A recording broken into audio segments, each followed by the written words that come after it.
Good morning all. Welcome to the news session of corporate accounting. നമുക്ക് ഇന്ന് discuss ചെയ്യാനുള്ളത് അവസാനത്തെ ഇന്ത്യൻ അക്കൗണ്ടിങ് സ്റ്റാൻഡേർഡാണ് ഈ ഒരു ചാപ്റ്ററിലുള്ള. So Indian accounting standard 34 interim reporting. Okay, normally ഒരു കമ്പനീൻ്റെ ഫൈനാൻഷ്യൽ സ്റ്റേറ്റ്മെൻറ്റ് പബ്ലിഷ് ചെയ്യുന്നത് ആനുവലി ആയിട്ടാണ്. That means end of the financial year. എന്നാൽ ബിസിനസ്സിൻ്റെ സ്റ്റേക്ക് ഹോൾഡേഴ്സിന് എക്കണോമിക് ഡെസിഷൻസ് എടുക്കാൻ ഇയർ എൻഡ് വരെ വെയിറ്റ് ചെയ്യൽ വളരെ ബുദ്ധിമുട്ടാണ്. അതുകൊണ്ടാണ് കമ്പനി ഒരു വർഷത്തിൻ്റെ ഇടയിൽ ഫൈനാൻഷ്യൽ സ്റ്റേറ്റ്മെൻറ്റ് പബ്ലിഷ് ചെയ്യുന്നത്.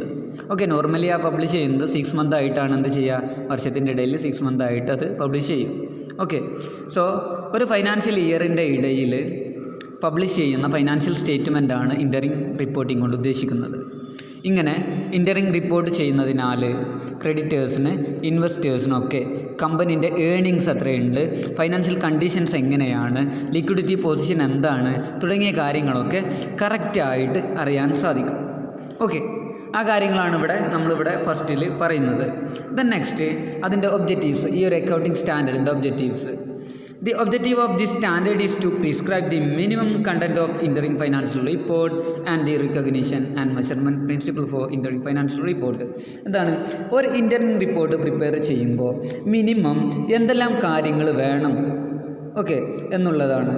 ദെൻ അസറ്റ് ലയബിലിറ്റിയൊക്കെ മെഷർ ചെയ്യുമ്പോൾ എന്തെല്ലാം പ്രിൻസിപ്പിളാണ് ഈ ഒരു ഇൻ്ററിം റിപ്പോർട്ട് പ്രിപ്പയർ ചെയ്യുമ്പോൾ നമ്മൾ ഫോളോ ചെയ്യേണ്ടത്. ഓക്കെ, ഈ ഒരു ഇൻ്ററിംഗ് റിപ്പോർട്ട് അല്ലെങ്കിൽ ഈ ഒരു അക്കൗണ്ടിങ് സ്റ്റാൻഡേർഡ് ഫോളോ ചെയ്യുമ്പോൾ ശ്രദ്ധിക്കേണ്ട കാര്യങ്ങൾ എന്തൊക്കെയാണ് തുടങ്ങിയ കാര്യങ്ങൾ, അതുപോലെ തന്നെ അത് റിപ്പോർട്ട് ചെയ്യുമ്പോൾ അതിൽ എന്തൊക്കെ, ആ ഫൈനാൻഷ്യൽ സ്റ്റേറ്റ്മെൻറ്റിൽ എന്തൊക്കെ കാര്യങ്ങളാണ് ഉൾപ്പെടുത്തേണ്ടത്, എങ്ങനെയൊക്കെയാണ് ഉൾപ്പെടുത്തേണ്ടത് തുടങ്ങിയ കാര്യങ്ങളൊക്കെയാണ് ഈ ഒരു സ്റ്റാൻഡേർഡ് കൊണ്ട് ഉദ്ദേശിക്കുന്നത്.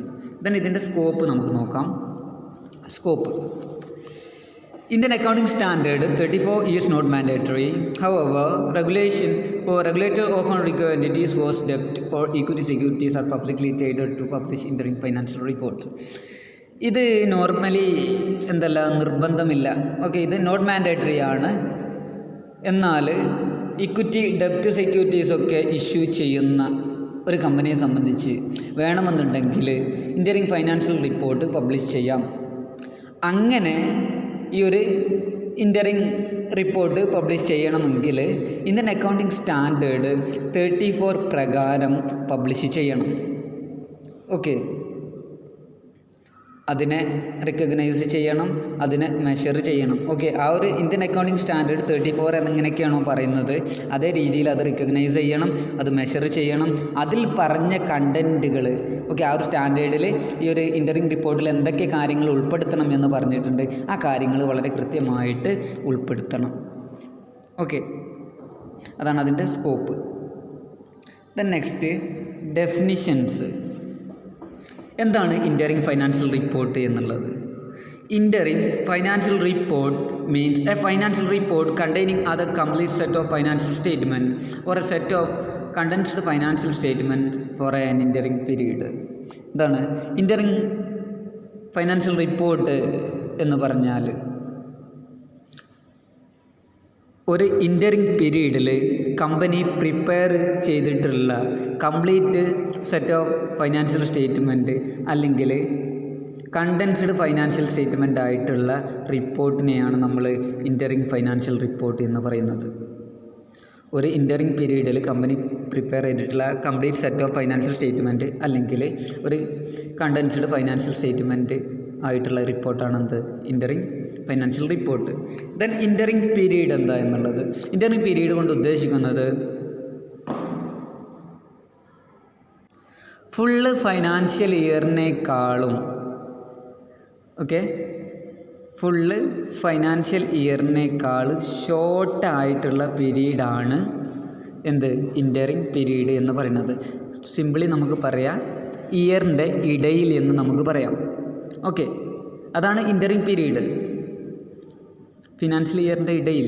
Okay, then next minimum components in interim financial report. Interim financial report ചെയ്യാൻ ഉദ്ദേശിച്ചാൽ അതിൽ ഉൾപ്പെടുത്തേണ്ട കാര്യങ്ങൾ, മിനിമം കോമ്പണൻറ്റ് എന്തൊക്കെയെന്നുള്ളതാണ് നമുക്ക് ഇനി ഡിസ്കസ് ചെയ്യാനുള്ളത്. Okay, an undertaking may publish a complete set of financial statement in its interim financial report rather than condensed statement and selected explanatory notes.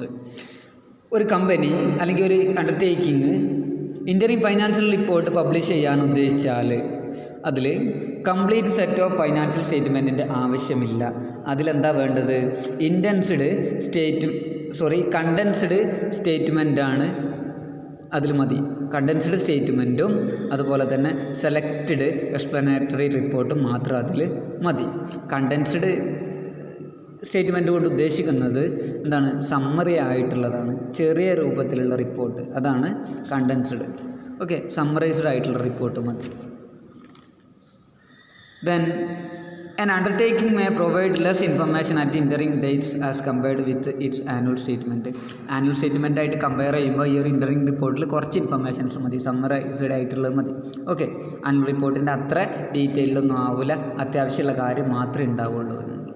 Then an interim financial report should include at a minimum the following components. Okay, താഴെ പറയുന്ന കാര്യങ്ങളാണ് ആ interim റിപ്പോർട്ടിൽ ഉണ്ടാവേണ്ടത്. ഒന്ന്, condensed balance sheet. Condensed balance sheet കൊണ്ട് ഉദ്ദേശിക്കുന്നത് എന്താണെന്ന് വെച്ചാൽ എന്താണ്? സമ്മറി ആയിട്ടുള്ള ബാലൻസ് ഷീറ്റ്, അതുപോലെ തന്നെ condensed statement of profit and loss account, condensed statement of changes in equity and condensed statement of cash flows. അതുപോലെ തന്നെ selected explanatory note, selected explanatory notes. ഈ കാര്യങ്ങൾ മാത്രമേ എന്തിൽ മതി? നമ്മുടെ ഇൻ്ററിം ഫൈനാൻഷ്യൽ റിപ്പോർട്ടിങ്ങിൽ മതി. ഓക്കെ, കണ്ടൻസ്ഡ് പറഞ്ഞാൽ ബ്രീഫ് ആയിട്ടുള്ള സമ്മറി ആയിട്ടുള്ള ബാലൻസ് ഷീറ്റ്, സമ്മറി ആയിട്ടുള്ള profit and loss account, summary ആയിട്ടുള്ള ചേഞ്ചസ് ഇൻ ഇക്വിറ്റി സ്റ്റേറ്റ്മെൻറ്റ്, അതുപോലെ തന്നെ ചെറിയ സമ്മറി ആയിട്ടുള്ള cash flow statement. Okay, then next, forms and content of interim financial statement. Okay, interim financial സ്റ്റേറ്റ്മെൻറ്റിൽ ഉൾപ്പെടുത്തുന്ന ഫോംസ്, കണ്ടൻറ്റ് അല്ലേ, forms ഏത് രീതിയിൽ ഉണ്ടാക്കണം, അതുപോലെ തന്നെ അതിൽ എന്തൊക്കെ കാര്യങ്ങൾ ഉൾപ്പെടുത്തണം എന്നുള്ള കാര്യങ്ങളാണ് ഇവിടെ പറയുന്നത്. ദെൻ ഇൻ്ററിം ഫൈനാൻഷ്യൽ സ്റ്റേറ്റ്മെൻറ്റിൻ്റെ ഫോം, അതുപോലെ തന്നെ അതിൽ ഉൾപ്പെടുത്തേണ്ട content. First, situation 1. If an entity publishes a complete set of financial statement in its interim financial report, ഒരു കമ്പനി ആ ഒരു ഇൻ്ററിം റിപ്പോർട്ടിൽ എന്താണ്? Complete set of financial statement ഉൾപ്പെടുത്തുകയാണെന്നുണ്ടെങ്കിൽ the form and content should confirm the requirement of Indian accounting standard 1. അല്ലേ, ഒരു entity complete set of financial statement interim റിപ്പോർട്ടിൽ publish ചെയ്യാൻ ഉദ്ദേശിച്ചാൽ എന്താണ്? ഇന്ത്യൻ അക്കൗണ്ടിങ് സ്റ്റാൻഡേർഡ് 1 പ്രകാരമാണ് അവർ പ്രിപ്പയർ ചെയ്യേണ്ടത്. ഓക്കെ, ഇന്ത്യൻ അക്കൗണ്ടിങ് സ്റ്റാൻഡേർഡ് 1 പ്രകാരം അവരെന്ത് ചെയ്യണം? ഫൈനാൻഷ്യൽ സ്റ്റേറ്റ്മെൻറ്റ് പ്രിപ്പയർ ചെയ്യണം. Then situation 2. ഇനി ഒരു company interim financial report publish ചെയ്യുമ്പോൾ കണ്ടൻസ്ഡ് ഫൈനാൻഷ്യൽ സ്റ്റേറ്റ്മെൻ്റ് ആയിട്ടാണ് പ്രിപ്പയർ ചെയ്യുന്നത് എങ്കിൽ ആ കണ്ടൻസ്ഡ് ഫൈനാൻഷ്യൽ സ്റ്റേറ്റ്മെൻറ്റിൽ മിനിമം എന്തെല്ലാം കാര്യം ഉൾപ്പെടുത്തണം എന്നുള്ളതാണ് ഇനി നമുക്ക് പറയാനുള്ളത്. Okay, then each of the heading and subtotal that were included in most recent annual financial statement. Okay, ഓരോ ഐറ്റത്തിൻ്റെയും എന്താണ് മെയിനായിട്ടുള്ള ഹെഡിങ്ങും അതിൻ്റെ സബ് ടോട്ടലും മാത്രം അതിൽ കൊടുത്താൽ മതി. ദെൻ രണ്ടാമത്തെ these selected explanatory note. Okay, selected explanatory നോട്ട്സുമാണ് അതിൽ കൊടുക്കേണ്ടത്. എക്സ്പ്ലനേറ്ററി നോട്ട് പറഞ്ഞാൽ എന്തെങ്കിലും ഒരു ഐറ്റംസ് ഉണ്ടെങ്കിൽ ഓക്കെ, അതിൻ്റെ ജസ്റ്റ് ഒരു നോട്ട് അതിൽ കൊടുക്കുക. Then third, additional line item or note should be included if their omission would make the condensed interim financial statement mislead. എന്തെങ്കിലും ഒരു ഐറ്റത്തിന് ഓക്കെ അഡീഷണലായിട്ട് നോട്ട്സ് കൊടുക്കണം എന്നുണ്ടെങ്കിൽ കൊടുക്കാം. ആ ഐറ്റത്തിന് നോട്ട് കൊടുക്കാഞ്ഞാൽ മാറാൻ ചാൻസ് ഉണ്ടെങ്കിൽ എന്ത് ചെയ്യുക? അഡീഷണലായിട്ട് എന്തെങ്കിലും ഇൻഫർമേഷൻസ് അതിൽ കൊടുക്കാം. Then basic and diluted earning per share should be presented in the statement that present the components of profit and loss for an interim period. Interim financial report publish ചെയ്യുമ്പോൾ basic E P എസും diluted E P എസും publish ചെയ്യണം.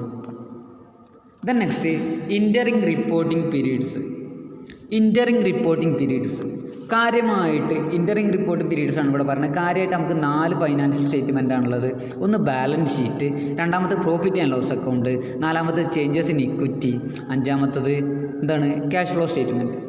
Okay, so interim report should include the interim statement or condensed or complete for period of follows. ഇതൊക്കെ കാര്യങ്ങൾ എങ്ങനെയൊക്കെയാണ് കൊടുക്കേണ്ടത് എന്നുള്ളതാണ് ഇവിടെ പറഞ്ഞിട്ടുള്ളത്. ഓക്കെ, താഴെ പറയുന്ന സ്റ്റേറ്റ്മെൻറ്റാണ് ഇൻ്ററിം റിപ്പോർട്ടിൽ ഉൾപ്പെടുത്തേണ്ടത്. First one, balance sheet as of the end of current interim period and a comparative balance sheet as the end of immediately preceding financial year. എന്താണ് ഇതിവിടെ വെച്ചാൽ ആ ഒരു കൊല്ലത്തെ ഇൻ്ററിം പീരീഡുള്ള റിപ്പോർട്ട് ഉണ്ടാക്കുകയാണ് എന്നുണ്ടെങ്കിൽ ഓക്കെ, ആ കൊല്ലത്ത് ഉണ്ടാക്കണം. അതുപോലെ തന്നെ അതിൻ്റെ മുമ്പത്തെ കൊല്ലത്തും എന്തുണ്ടാക്കണം, അവിടെ ഇൻ്ററിം റിപ്പോർട്ട് ഉണ്ടാക്കണം. ഓക്കെ, ഒരു എക്സാമ്പിൾ ഇവിടെ പറയാം. ഒരു 6 മാസത്തെ റിപ്പോർട്ടാണ് നമുക്ക് ബാലൻസ് ഷീറ്റാണ് ചോദിക്കണമെന്നുണ്ടെങ്കിൽ 6 മാസത്തെ ബാലൻസ് ഷീറ്റാണ് നമ്മളോട് ചോദിക്കണത് എന്നുണ്ടെങ്കിൽ ഇപ്പോൾ ആ ഒരു ഫൈനാൻഷ്യൽ ഇയർ തുടങ്ങുന്നത് 1/4/2020 കൂട്ടിക്കോ. അപ്പോൾ നമ്മളോട് ഇൻ്ററിം റിപ്പോർട്ട് പറഞ്ഞിട്ടുള്ളത് 1/4/2020 മുതൽ എന്താണ് നമുക്ക് സെപ്റ്റംബർ 9 വരെയുള്ളതാണ് വേണ്ടിയത്. ഓക്കെ, സെപ്റ്റംബർ 9 വരെയുള്ളത്. ഓക്കെ, സെപ്റ്റംബർ 9 വരെയുള്ളത്. അപ്പോൾ ഈ കൊല്ലത്ത് ഉണ്ടാക്കുമ്പോൾ എന്ത് ചെയ്യണം, നമ്മൾ നിർബന്ധമായിട്ടും അതിന് പുറമെ അതിൻ്റെ മുമ്പത്തെ വർഷത്തെ ഡാറ്റയും ബാലൻസ് ഷീറ്റിൽ വേണം. എന്തിനു വേണ്ടിയിട്ടാണിത്? കമ്പാരിസൺ ചെയ്യാൻ വേണ്ടിയിട്ടാണ്. അപ്പം ഈ ഒരു കൊല്ലത്തെ ഇൻ്ററിം റിപ്പോർട്ട് ബാലൻസ് ഷീറ്റ് ഉണ്ടാക്കുകയാണ് എന്നുണ്ടെങ്കിൽ ഈ കൊല്ലത്തെ പീരീഡും അതുപോലെ തന്നെ അതിൻ്റെ വർഷത്തെ ആ ഒരു സെയിം പീരീഡും എന്തായിരിക്കണം നമുക്ക് എടുക്കണം. ഇപ്പം ഇങ്ങനെയാണെന്നുണ്ടെങ്കിൽ നമുക്ക് ബാലൻസ് ഷീറ്റ് 1/4/19 ഉള്ള ബാലൻസ് ഷീറ്റ് എടുക്കണം. എന്നാണ് 30/9/2019 വരെയുള്ള ബാലൻസ് ഷീറ്റും എടുക്കണം. ഓക്കെ, അതാണ്. ഇപ്പോൾ ബാലൻസ് ഷീറ്റ് പ്രിപ്പയർ ചെയ്യുകയാണ് എന്നുണ്ടെങ്കിൽ ഒരു 6 മാസത്തെ ബാലൻസ് ഷീറ്റ് പ്രിപ്പയർ ചെയ്യുകയാണെന്നുണ്ടെങ്കിൽ ഓക്കെ, അതിന് പുറമെ എന്ത് ചെയ്യണം, അതിൻ്റെ മുമ്പത്തെ വർഷത്തെ ബാലൻസ് ഷീറ്റ് ഡാറ്റയും വേണം. അതെന്തിനു വേണ്ടിയിട്ടാണ്? കമ്പാരിസണിന് വേണ്ടിയിട്ടാണ്. ദെൻ രണ്ടാമത്തെ income statement for the current interim period and cumulatively for the current financial year to date with comparative income statement for comparable interim periods of the immediately financial year to date. എന്താണ് ഇപ്പോൾ നമ്മൾ income statement ഉണ്ടാക്കുകയാണെന്നുണ്ടെങ്കിൽ ഈ ഒരു കൊല്ലത്തെ interim statement ഉണ്ടാക്കണം. Okay, നമുക്കൊരു 6 മാസത്തെ ഒരു 1/7/2020 മുതൽ ദെൻ 30 സെപ്റ്റംബർ 2020 വരെയുള്ളതാണ് നമ്മൾ ഉണ്ടാക്കണമെന്ന് കൂട്ടിക്കോ. ഇത് ഒരു income statement profit and loss അക്കൗണ്ടാണ് ഉണ്ടാക്കുന്നത് എന്നുണ്ടെങ്കിൽ ദെൻ നമ്മൾ എന്ത് ചെയ്യണം, ആ ഒരു കൊല്ലം അതുവരെ എത്ര പ്രോഫിറ്റ് ഉണ്ട് എന്നുള്ള ആ ഒരു സ്റ്റേറ്റ്മെൻറ്റ് നമ്മളോട് പബ്ലിഷ് ചെയ്യണം. എന്നാണോ അക്കാഡമിക് ആ ഒരു ഇത് തുടങ്ങിയിട്ടുള്ളത്, ഫൈനാൻഷ്യൽ ഇയർ തുടങ്ങിയിട്ടുള്ളത് 1/4/2020 മുതൽ 30 സെപ്റ്റംബർ 2020 വരെയുള്ള ആ ഒരു ഇൻകം സർട്ടിഫിക്കറ്റും ഇൻകം സ്റ്റേറ്റ്മെൻറ്റും നമ്മളവിടെ വെക്കണം. ഇതിന് പുറമെ എന്ത് ചെയ്യണം, ഇതേ രീതിയിലുള്ള പ്രീവിയസ് ഇയർത്തും ഓക്കെ, ഇതേ രീതിയിലുള്ള പ്രീവിയസ് ഇയറിൻ്റെ സ്റ്റേറ്റ്മെൻറ്റും നമ്മൾ കാണിക്കണം. ഓക്കെ, ഇതേ രീതിയിൽ പ്രീവിയസ് ഇയറിൻ്റെ സ്റ്റേറ്റ്മെൻറ്റ് നമ്മൾ കാണിക്കണം. ഇപ്പോൾ 1/7/19 എന്നുള്ളത് കാണിക്കണം. ദെൻ 30 സെപ്റ്റംബർ 19, അതുപോലെ തന്നെ 1/4/2019, അതുപോലെ തന്നെ 30 സെപ്റ്റംബർ 2019 ഈ ഒരു രീതിയിൽ കാണിക്കണം. ചുരുക്കി പറഞ്ഞാൽ ഇൻകം സ്റ്റേറ്റ്മെൻറ്റ് നമ്മൾ ഇൻ്ററിം ആയിട്ട് ഉണ്ടാക്കുകയാണെന്നുണ്ടെങ്കിൽ ഏതെങ്കിലും ഇടയിൽ ഉണ്ടാക്കുകയാണെന്നുണ്ടെങ്കിൽ ആ ഒരു ഫൈനാൻഷ്യൽ ഇയർ അതുവരെ എത്രത്തോളം ഉള്ള ഇൻകം സ്റ്റേറ്റ്മെൻറ്റ് കാണിക്കണം. അതുപോലെ തന്നെ ഇൻ്ററിം ഡേറ്റുള്ള കാണിക്കണം. ഇത് രണ്ടും ചെയ്തതുപോലെ തന്നെ പ്രീവിയസ് ഇയറിലും കാണിക്കണം എന്നാണ് ഇവിടെ പറഞ്ഞിട്ടുള്ളത്. ദെൻ മൂന്നാമത്തത് statement showing changes in equity cumulative for the current with comparative statement of the comparable year to date period the immediately preceding the financial year. എന്താണ് ഇപ്പോൾ ഒരു എക്സാമ്പിൾ നോക്കുക. 1/4/2020 ടു എന്താണ് 30 സെപ്റ്റംബർ 2020. ഓക്കെ, 30/9/2020 കൂട്ടിക്കോ. നമ്മൾ എന്ത് ചെയ്യണം, ചേഞ്ചസ് ഇൻ ഇക്വിറ്റി ഉണ്ടാക്കുകയാണെന്നുണ്ടെങ്കിൽ ഇതേപോലെ തന്നെ എന്ത് ചെയ്യണം, previous year statement previous year changes statement of changes in equity നമ്മളെന്ത് ചെയ്യണം, കാണിക്കണം. 1/4/2019 മുതൽ 30 സെപ്റ്റംബർ 2019 വരെയുള്ള പ്രീവിയസ് ഇയറിലുള്ള എന്താണ് ചേഞ്ചസ് ഇൻ ഇക്വിറ്റി സ്റ്റേറ്റ്മെൻറ്റ് നമ്മൾ കാണിക്കണം. ഓക്കെ, അതുപോലെ തന്നെ ക്യാഷ് ഫ്ലോ സ്റ്റേറ്റ്മെൻറ്റ് ഉണ്ടാക്കുകയാണെന്നുണ്ടെങ്കിൽ ഇതേ രീതിയിൽ തന്നെ എന്ത് ചെയ്യണം, നമ്മൾ കാണിക്കണം. ഓക്കെ, കഴിഞ്ഞ വർഷത്തുള്ള ക്യാഷ് ഫ്ലോ സ്റ്റേറ്റ്മെൻറ്റ് അതേപോലെ തന്നെ എന്ത് ചെയ്യണം, കാണിക്കണം. അതെന്തിനു വേണ്ടിയിട്ടാണ്? കമ്പാരിസൺ ചെയ്യാൻ വേണ്ടിയിട്ടാണ്. ഓക്കെ, ഇനി അടുത്തത് disclosure in annual financial statement. എന്താണ് ഡിസ്ക്ലോസർ കൊണ്ട് ഉദ്ദേശിക്കുന്നത്? അക്കൗണ്ടിങ് എസ്റ്റിമേറ്റിൽ എന്തെങ്കിലും ചേഞ്ചസ് ഉണ്ടായാൽ അത് ഫൈനാൻഷ്യൽ റിപ്പോർട്ടിൽ ഫൈനാൻഷ്യൽ റിപ്പോർട്ട് ഇൻ്ററിം റിപ്പോർട്ടിൽ അത് റിപ്പോർട്ട് ചെയ്യണം എന്നാണ് ഇവിടെ പറഞ്ഞിട്ടുള്ളത്. നമ്മളെ അക്കൗണ്ടിങ് എസ്റ്റിമേറ്റിൽ എന്തെങ്കിലും ചേഞ്ചസ് ഉണ്ടായാൽ അത് ആ ഒരു ഇൻ്ററിം ഫൈനാൻഷ്യൽ റിപ്പോർട്ടിൽ റിപ്പോർട്ട് ചെയ്യണം. ഓക്കെ, ഇപ്പോൾ ഒരു അസറ്റ് വിറ്റ് അത് മേജർ ചേഞ്ചസ് ആണെങ്കിൽ അത് റിപ്പോർട്ട് ചെയ്യണം. Okay, then recognition and measurement. Recognition and മെഷർമെൻറ്റിൽ നമുക്ക് കാര്യമായിട്ട് പറയാനുള്ളത് ആനുവൽ ഫൈനാൻഷ്യൽ സ്റ്റേറ്റ്മെൻറ്റ് പ്രിപ്പയർ ചെയ്യുമ്പോൾ ഏത് അക്കൗണ്ടിങ് പോളിസിയാണ് നമ്മൾ ഫോളോ ചെയ്യുന്നത് അതേ പോളിസിയും അതേ സ്റ്റാൻഡേർഡുമാണ് നമ്മൾ ഇൻ്ററിം ഫൈനാൻഷ്യൽ റിപ്പോർട്ടും പ്രിപ്പയർ ചെയ്യുമ്പോൾ ഫോളോ ചെയ്യേണ്ടത്. അതിൽ മാറ്റം വരുത്താൻ പാടില്ല. അതാണ് റിക്കഗ്നിഷൻ മെഷർമെൻറ്റ് ഡീറ്റെയിൽ ആയിട്ട് പറയാനുള്ളത്. ആനുവൽ ഫൈനാൻഷ്യൽ സ്റ്റേറ്റ്മെൻറ്റ് പ്രിപ്പയർ ചെയ്യുമ്പോൾ ഏത് അക്കൗണ്ടിങ് പോളിസിയാണ്, ഏത് സ്റ്റാൻഡേർഡാണ്, ഏത് റൂൾസാണോ ഫോളോ ചെയ്തിട്ടുണ്ടായിരുന്നത് സെയിം റൂൾസും പ്രൊസീജിയേഴ്സും കാര്യങ്ങളാണ് ഇൻ്ററിം ഫൈനാൻഷ്യൽ റിപ്പോർട്ടും പ്രിപ്പയർ ചെയ്യുന്ന സമയത്ത് ഫോളോ ചെയ്യേണ്ടത്. അതിൽ മാറ്റം വരുത്താൻ പാടില്ല. ഓക്കെ.